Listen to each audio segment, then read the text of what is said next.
講嘢得意，唔止 ABC。大家好，歡迎嚟到粵講文藝小課堂。今日同大家分享下蘭亭序嘅故仔。相信王羲之蘭亭序大家都好熟悉，唐太宗李世民大家都唔會陌生。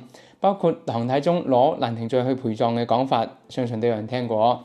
但係唐太宗李世民點攞到蘭亭序嘅呢？相信呢個故仔知道嘅人就少啦。其實呢個故仔喺唐朝時候就已經好流行。何賢之好早就寫低咗《蘭亭記》，記錄呢個故仔，包括全文著名嘅畫家閻立本仲畫過一幅畫，叫做《蕭翼讚蘭亭》。大家要注意咯，讚喺呢度唔係賺錢嘅意思，而係嘅意思。相信聽到呢度，有朋友就已經估到呢個故仔大概係咩回事啦。根據何賢之《蘭亭記》嘅講法，蘭亭序一直喺王氏家族世代相傳，一直傳到第7代智永禪師手上。智永禪師係出家人，冇仔女，就傳咗俾佢嘅徒弟辯才和尚。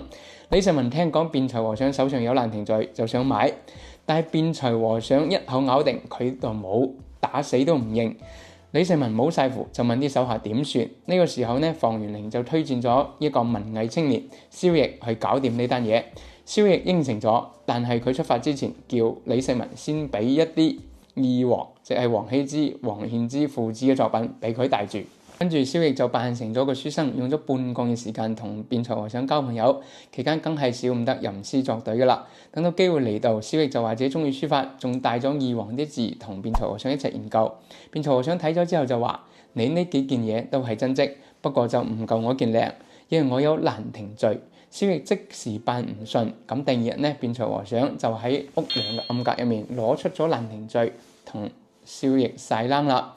蕭翼呢就特登揀咗幾個地方，就話呢件嘢係假嘅，仲同辯才和尚拗咗幾日，又專登留低咗自己帶過嚟二王嘅書法作品，話係繼續研究，目的呢係要令到辯才和尚同埋周圍人放低戒心。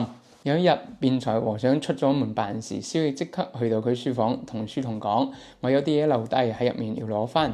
書童就開門俾佢，蕭翼就即時將蘭亭序同埋二王嘅其他作品一齊帶走，跟住換翻官服，連同地方長官一齊召見辯才和尚啦。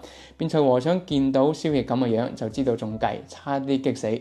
後尾唐太宗李世民雖然嬲辯才和尚佢，但都賞賜咗唔少嘢俾佢噶。不過呢，辯才和尚受驚嚇過度，過咗年幾長就過咗身啦。呢個故仔聽落好似電影咁，但係流傳好廣泛，好多人都信以為真，亦都從側面反映咗蘭亭序有幾大嘅魔力。